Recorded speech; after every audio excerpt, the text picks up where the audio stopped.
Vamos lá, ó. Nessa próxima questão, ele diz basicamente o mesmo conceito. Ele diz que uma carga elétrica é distribuída, só que agora você tem um disco. O disco é esse aí, x ao quadrado menos y ao quadrado menor ou igual que 4. E ele diz que a densidade dessa lâmina é igual a essa função que está aí. Sigma de xy dando igual a x mais y mais x2 mais y ao quadrado, medida em coulomb por metro quadrado. Beleza. Ele pede então para a gente determinar a carga total do disco, pessoal. Basicamente vai ser o seguinte, ó.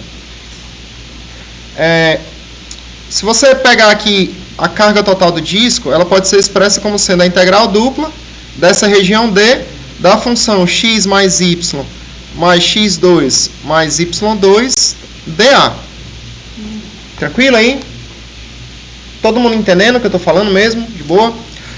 Aí o seguinte, olha, nesse caso, pessoal, é bem complicado a gente estar trabalhando com coordenada cartesiana, já que está se tratando de um disco, certo? Deixa eu exemplificar aqui de novo o porquê disso. Se você pegar aqui esse disco x2 mais y2 menor ou igual que 4, todo mundo se liga que isso aqui é um disco de raio 2?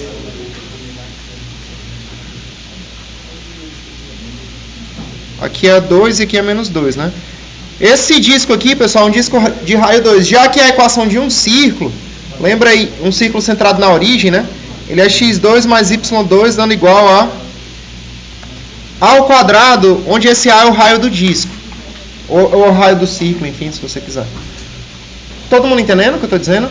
Aí ocorre o seguinte, ó, qual é o motivo desse menor igual aqui? É o seguinte, se fosse só igual, pessoal, você só estava pegando a borda, que era o círculo mesmo, certo? Mas se for menor ou igual, então você está pegando todos os pontos que ou estão na borda ou são menores, né? Então você está pegando todos esses pontos aí, ó. Por isso ele está colocando menor ou igual. Se fosse só igual, você só pegaria o bordo do disco. Se tivesse sinal da igualdade, que seria o círculo, certo? Tudo bem. Olha, é bem complicado a gente ficar trabalhando com coordenada cartesiana quando a gente está trabalhando com disco ou trechos de disco. Por quê? Se você quisesse escrever essa expressão desse círculo aí, pessoal, ficaria x2 mais y2 dando igual a 4, certo? Aí você poderia fazer o seguinte, ó. Se você isolar esse y aqui, você teria y ao quadrado dando igual a 4 menos x2. E esse y ia dar mais ou menos a raiz quadrada de 4 menos x2. Todo mundo entendeu aí? Aí essa parte de baixo aqui, esse trechinho de baixo, seria o trecho y igual a menos raiz de 4 menos o x2. Esse trechinho de baixo aqui seria essa expressão. E esse trechinho aqui de cima, ó, essa parte aqui, seria a parte positiva. Seria y igual a raiz de 4 menos o x2. Tudo certo aí? Aí o que é que você teria que fazer para expressar isso em coordenadas cartesianas? Você poderia dizer que a região D seria o conjunto de todos os xy que pertencem a R2, tá o quê? Bota o x para variar aqui, ó, de menos 2 até 2 e o y para variar dessa função de baixo até a função de cima. Tá dando certo o que eu estou falando? Então, o x variaria de menos 2 até 2 e o teu y ia variar de menos raiz do 4 menos o x2 até o raiz do 4 menos o x2 positivo. Olha, é o seguinte, pessoal, se você fosse integrar essa expressão aí, e depois onde tivesse y você jogasse isso aqui, ia ficar muito ruim de integrar, na prática. Todo mundo entendendo aí? Se depois de você aplicar a integral, você substituísse onde tem y por essas expressões aí, ia ficar ou muito difícil ou basicamente impossível da gente ficar integrando isso aí, porque ia ficar muito grande e pra gente descobrir as primitivas nem sempre seria tão óbvio assim. Então, no mínimo, daria muito trabalho. Todo mundo entendendo? Beleza, então, em casos desse tipo, é melhor utilizar coordenadas polares. Beleza? Eu fiz tudo isso aí só para fazer essa argumentação que é melhor usar polar. Por quê, pessoal? Se você for descrever esse disco em coordenada polar, observe como a expressão fica bem mais fácil. Você vai dizer que são todos os R e θ pertencentes a R2, tais que O R aqui, pessoal, não representa o raio. O raio não varia de 0 até 2, já que você está num disco, né? Então você pode colocar o teu raio variando de 0 até 2. E isso aqui não deu a volta completa, né?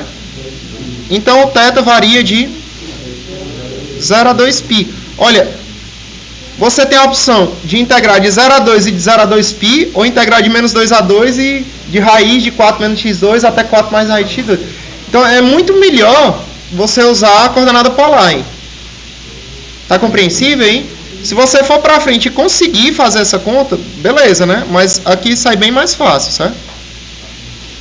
Então tá, a gente vai usar a coordenada polar, certo? Aí a única coisa que a gente tem que ter em mente aí é lembrar o seguinte: quando a gente usa a coordenada polar, a gente tem que lembrar que o x é igual a r cosseno e o y é igual a r seno. Lembrando isso e lembrando do fator de correção, né, que fica mais na integral, quando a gente passa para integral dupla em coordenada polar, dá tudo certo. Então vamos lá. Aí já que isso aqui, pessoal, varia entre duas constantes, tanto faz você começar com 0 a 2 ou 0 a 2π. Não faz diferença nenhuma aí. Vou começar aqui, por exemplo, com 0 a 2. Depois coloco isso aqui de 0 a 2π. E vamos lá. Ó. Aqui é x, só que no lugar do x eu vou colocar o r cosseno.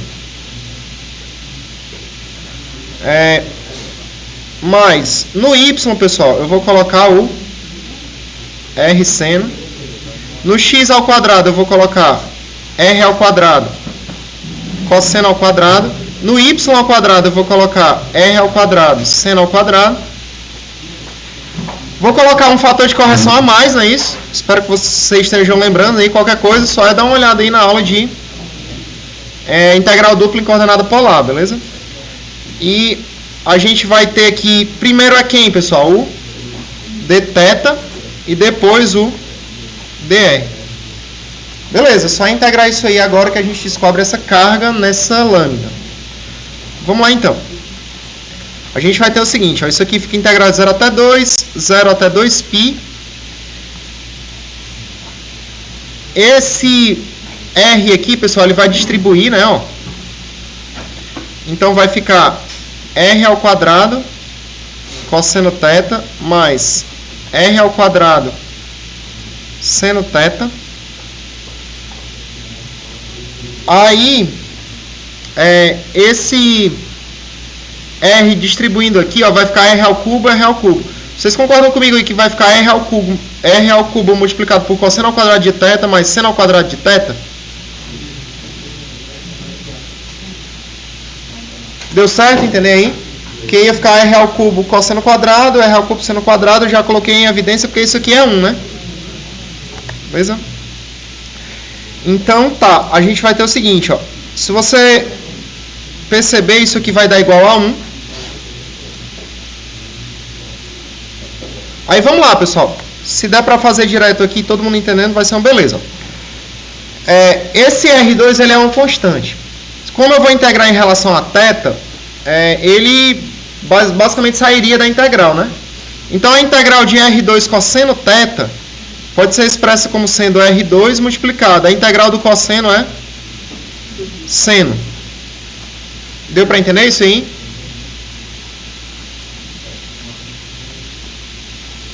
Tá claro, pessoal, o que eu estou dizendo?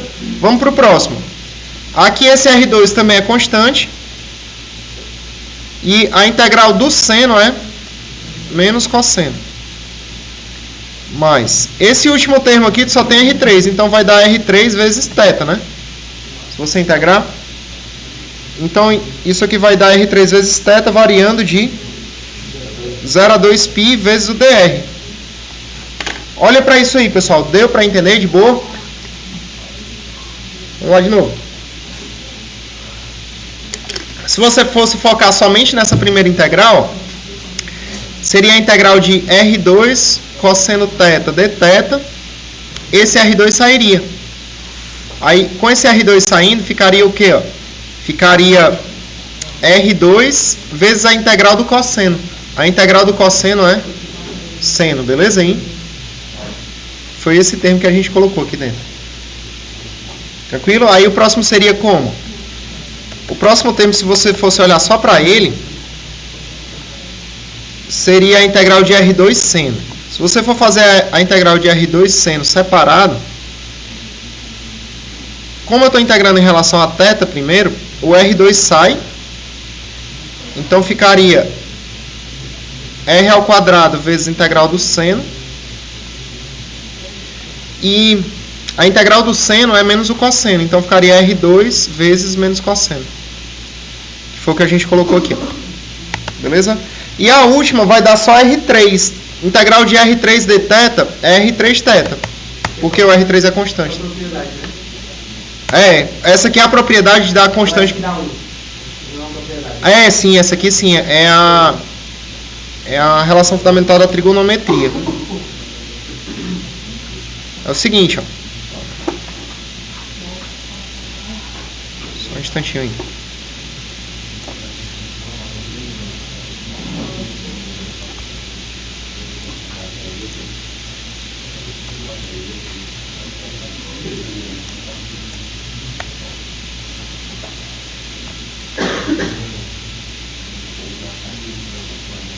Vamos lá, ó. Se você tiver aqui, só um lembrado bem rapidinho, certo, galera? Se você tiver aqui um triângulo retângulo, vamos dizer que esse ângulo aqui é 90 graus, para ele ser um triângulo retângulo, eu vou dizer que isso aqui é θ, certo? Eu vou colocar esses lados aqui A, B e C. Tudo bem, hein? Seguinte, ó. Se você fizer o teorema de Pitágoras nesse triângulo, você tem A ao quadrado dando igual a B ao quadrado mais C ao quadrado. Certo. Se eu quiser saber o seno desse ângulo θ, por definição, o seno é cateto oposto sobre hipotenusa. Se eu quiser saber o cosseno desse ângulo θ, por definição de cosseno, cosseno é cateto adjacente sobre a hipotenusa. Beleza aí? Só trigonometriazinha, né? Tal, de boa, né? Então, beleza. Olha, pessoal, eu vou fazer o seguinte. Eu vou pegar, aplicado o teorema de Pitágoras aqui, eu vou dividir por A ao quadrado em ambos os lados, certo? Beleza, se você fizer isso aí você vai ficar com o lado esquerdo dando igual a 1. Aqui no lado direito eu posso desmembrar isso aqui em duas frações, não é isso?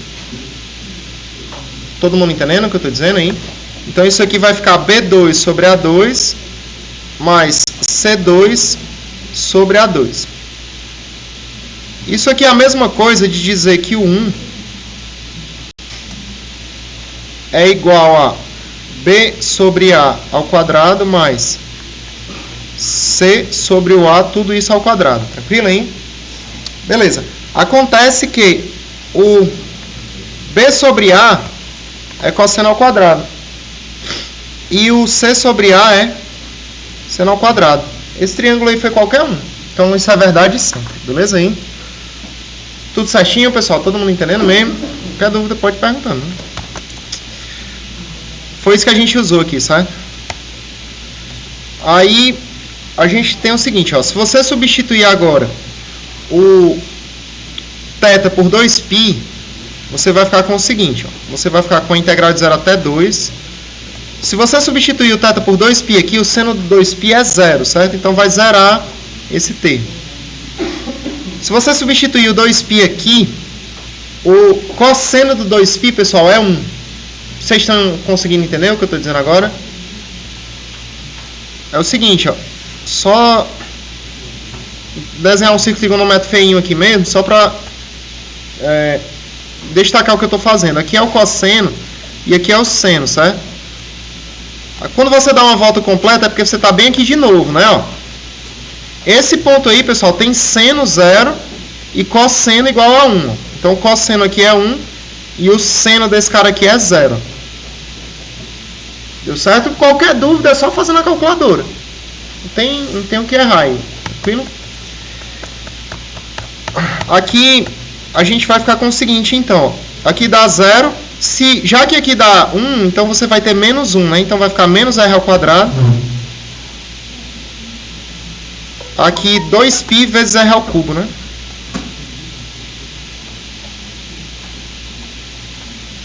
E se eu substituir por 0, aqui dá 0. Aqui, vamos lá. Substituindo aqui por 0 dá 0. Substituindo por 0, o cosseno do 0 é menos 1. Então vai ficar menos R2, substituindo por zero dá zero. Então fica só isso aqui mesmo. Lembrando que basicamente o que eu estou fazendo aqui é aplicar o teorema fundamental do cálculo. Eu pego o limite superior e substituo no θ, e depois eu subtraio pela substituição do limite inferior, que é o zero. Todo mundo entendendo? Beleza? Aqui fica dr. Ó. Então, isso aqui dá igual a integral de 0 até 2. Vamos lá. Aqui vai ficar mais R2, né? Mais... Oi? Essa parte R3, multiplicado por θ. Aí eu substituo o θ por zero e já... Dá zero. Acho que o θ não... Entendeu? Se a gente substituir o θ por zero, vai zerar esse termo. De boa. Aqui vai ficar mais R2 com esse menos R2, pessoal. Você cancela aqui, ó. Beleza aí? Tá, então vai ficar 2π R3. Esse 2π pode sair de dentro da integral, certo? Então, na prática fica assim, ó. Vamos lá, deixa eu fazer organizadinho aqui. Aqui vai cancelar o menos R2 com mais R2. Esse 2π sai de dentro dessa integral. Então vai ficar 2π multiplicado pela integral de 0 até 2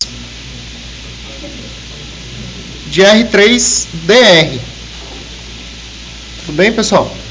Beleza. Essa integral aqui, por sua vez, do R3 dr, ó, vou continuar ela aqui.